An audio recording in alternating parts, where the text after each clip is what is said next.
It's Weekend Update with Colin Jost and Michael Che.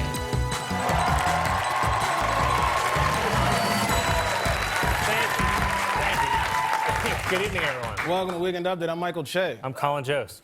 Well, the impeachment trial is basically over, is a sentence I could have said 2 weeks ago when the trial began.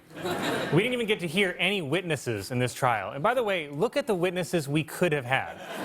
You don't want to hear anything from these guys.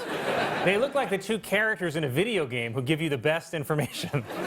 My questions for them aren't even about Trump. My questions are like, what's your deal? Walk us through a typical day. What kind of food do you eat? Is it human food? It was reported that President Trump pushed for the vote to be on Tuesday so that he could boast about his acquittal during the State of the Union. But now experts are saying that Trump might strike a more humble tone. And we actually have an advanced copy of his speech.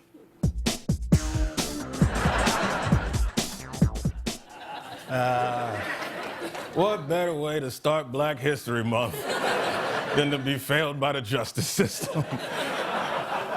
Why was this impeachment ever a good idea? We would have been better off just yelling, "Citizens arrest!" And why didn't we get Alan Dershowitz? This dude was amazing. He somehow convinced the court that a president should be allowed to break the law as long as it's good for the country.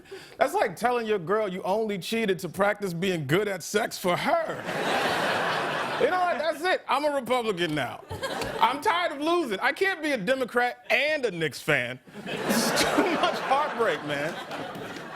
Trump's other attorney was Clinton impeachment prosecutor Ken Starr, who lamented that presidential impeachment has become a weapon to be wielded against one's political opponent, which is a quote so hypocritical even a guy like Ken Starr has to be ashamed to make it.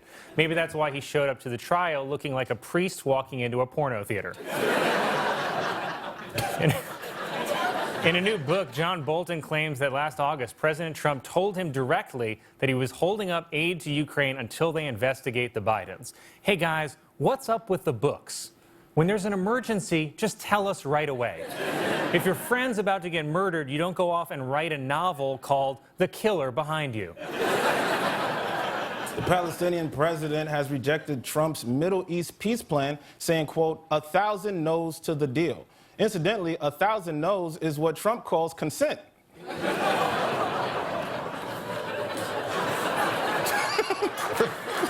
got a couple more.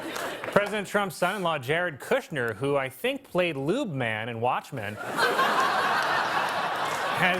he's been working on the Middle East peace plan for nearly 3 years, so I'm sure he's evenly considered the feelings on both sides.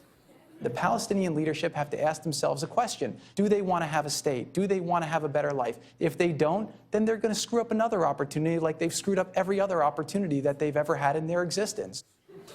Well, sounds like someone's dad is about to bulldoze the community center. That clip is so gross. I've never seen a more self-entitled, overconfident white guy, and I'm me.